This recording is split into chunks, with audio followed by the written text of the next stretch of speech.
Әруақты ренжітуге болмайды екен. Қазақша мистика. 2005 жылдың қысы болатын.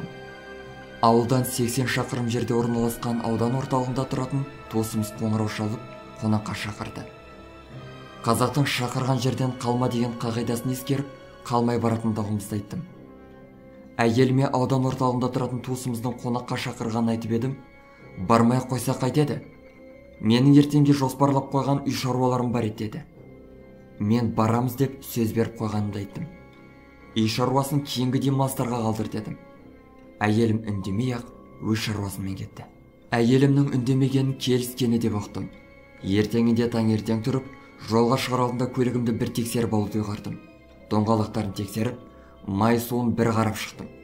Бәрі дұрыс екеніне көз жеткізіп, үйге кіріп кеттім. Үйге кірсем, әйелім жайбарақат үй шаруасымен жүрген. Тіпті қонаққа баратындығымызды ұмытып кеткен сияқты. Әйелімнің мына жүрісіне аздап ашуым келіп, «Оу, дайындалмағансың ба?» дедім. Ол жайбарақат күйде ештеңеден хабар жоқ кісіше «Қайда?» деді. «Қайдаң не жаным-ау? Қонаққа бармаушы ма едік?» деп ашулана шықтым. Әйелім сол бір салмақты қалпын тастап, «Бармай қойса қайтеді? Тіпті болмаса өзің барып қайтсаңшы» деді. Мен одан сайын ашуланатынды көрген соң, жарайды деп келісті. Қонаққа сағат 1-ге шақырғандықтан үйден 11-лерге жуық шықтық. Жаз айы болса 1 сағат көлемде жететін жер. Бірақ қазір қыс болғандықтан жол тайғақ. Сондықтан асықпай жүреміз деп ертерек шығып алдық. Асықпай жүріп отырып, дәл уақытында жеттік. Шақырылған кісілер әлі толық жиналмаған екен. Қалған қонақтар келгенше тағы жарты сағаттай күттік. Ас шайды ішіп, ән салып, думандатып отырғанда күн кеш болып кетті. Қыс мезгілі болған соң тез қараңғы түседі ғой. Аздап арақтан да ұрттадық. Аудан мен ауыл орталығында гай болмағандықтан кейде рөлге ішіп алып та отыра беретініміз де бар. Бірақ ептеу қызу болған емес. Мас емеспін. Кешкі 10-дар шамасында үй иелерінен қайтуға рұқсат алдым. Олар қонып, ертесі бірақ қайтуды ұсынды. Әйелімде қайтпай қойса қайтеді деп қиылғанмен, мен үйде балалардың жалғыз қалғанын айтып, қайтуымыз керек деп көнбей қойдым. Қазақтың қалай қоштасатын білесіздер ғой. Ал ішіп алса тіпті. Ал жарайды, сау бол, кетер аяқ, жол ашар деп жүргенде 11 болып қалыпты. Қимай қоштасып, жолға шықтық. Аудан орталығынан шықпай жатып, әйелім, көңілім жайсыз болып тұр. Осында тұратын досымыздың үйінде қалыстаса қайтеді деп әңгімесін бастады. Арақтың дәмі ме, әлде қырсықтық шалды ма? Қайдағын айтпа деп кесіп тастадым. Әйелім, онда асықпай жүрші деп өтінді. Әйелім бірдеңе десе түлен түртетін. Қырсығып қалатын осы мінезім-ай. Ал ішіп алғанда тіптен есіріп кетеміз ғой. Сол қырсықтыққа салынып, көліктің жылдамдығын асыра түстім. Менің сол мінезімді білетін әйелім одан әрі үндемеді. Оның үндемегеніне одан сайын ызаланып, арақтың дәмде бір шығар. Жылдамдықты одан сайын асыра түсірдім. Ол кезде ауданнан 30 шақырымдай ұзап кеткен едік. Әлі де ашуым басылмай, әйеліме қайта-қайта қарап келем. Солай аптығып келе жатқанда, жол үстінде тұрған бір қызды көзім көріп қалды. Тежегішті басып, рөлді бұрып жібердім. Не болған ұқпайда қалдым. Көлік 1-2 аунап, 4 аяғына қайта тұрып қалыпты. Әйелімнің ыңыраған даусынан тез есімді жиып алдым. Аяқ қолым аман сияқты. Еш жерімнің ауырғаны сезілмейді. «Әсия! Әсия!» деймін. Жауап жоқ. Сыртқа шығайын десем есік ашылмайды. Быт-шыт шыққан алдыңғы терезені теуіп сүрдім де сыртқа шығып кеттім. Әсияны түсірмек болып есікті жұлқылаймын, бірақ құрғыр ашылмайды. Ашылып қалған багажникті көргенде сонда жатқан монтировка есіме түсті. Темір қауыштан көмегімен есікті ашып, Әсияны жерге түсірдім. Не істемек екенімді өзім де білмеймін. Әсияның ақырын ғана ыңыраған даусы естіледі. «Әсия! Әсия!» деймін, бірақ жауап жоқ. Бір кезде жердің суық екені есіме түсіп кетті. Көліктің арт қорымдығын алып, Әсияны соның үстіне жатқыздым. Не істерге білмеймін. Ең жақын жер аудан орталығына дейін 30 шақырымдай. Әсияны арқалап, оған жете алмасым анық. Біреулер келіп қалса екен деп Алладан тілеуден басқа амалым қалған жоқ. Алла тілеуімді қабыл алды ма? Арадан 2-3 сағаттай өткенде аудан жақтан келе жатқан жарық көрінді. Жарық сонша ұзақтан көрінген жоқ сияқты еді. Алайда жете алмай қойды. Жылдам жете қоймағанына қарап, трактор ма екен деп ойладым. Жоқ, жеңіл көлік болып шықты.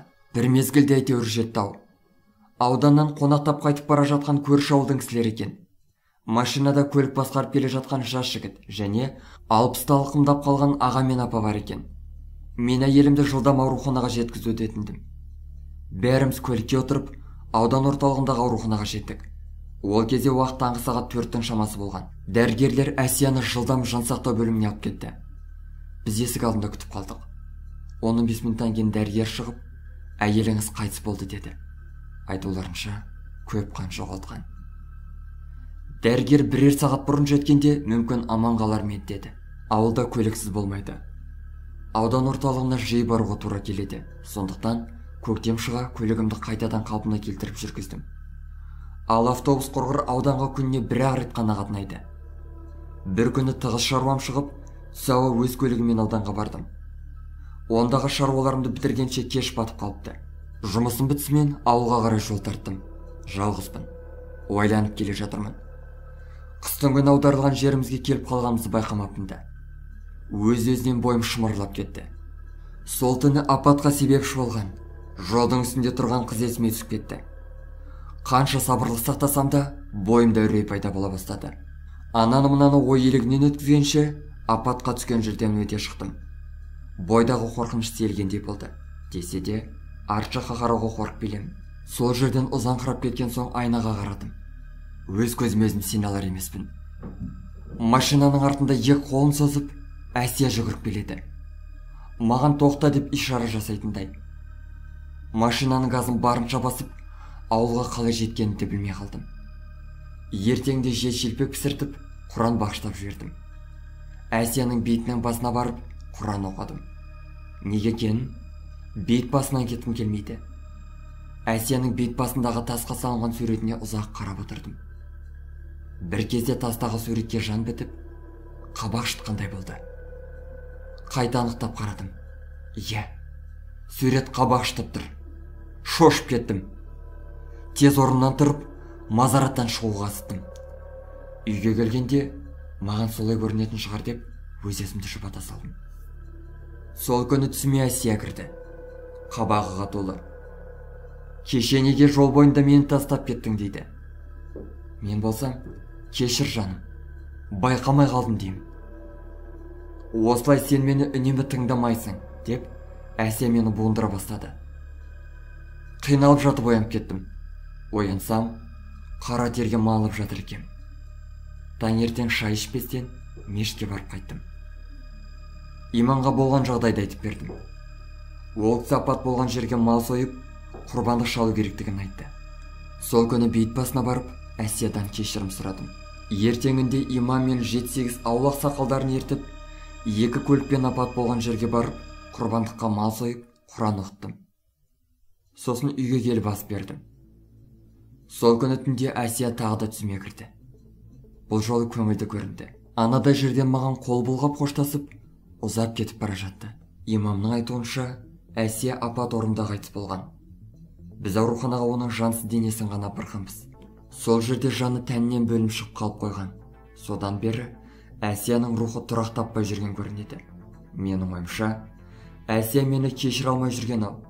Өйткені, оның өліміне мен себепші болдым ғой. Сол күн ол бірдеңені сезіп, қонаққа барғысы келмеген еді. Қонақтан шыққанда да түнде қайтпай, аудан орталығында қалайық дегенін тыңдамай қойып едім. Сол қырсық мінезімді оның рухы кешіре алмай жүрген сияқты.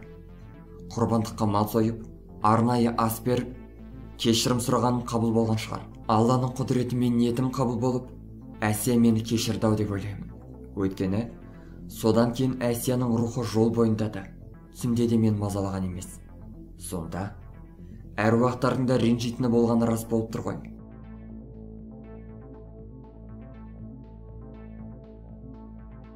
Достар, біздің каналға жазылып, лайк басуды ұмытпаңыздар. Келесі шығарылымдар тек қана сіздер үшін.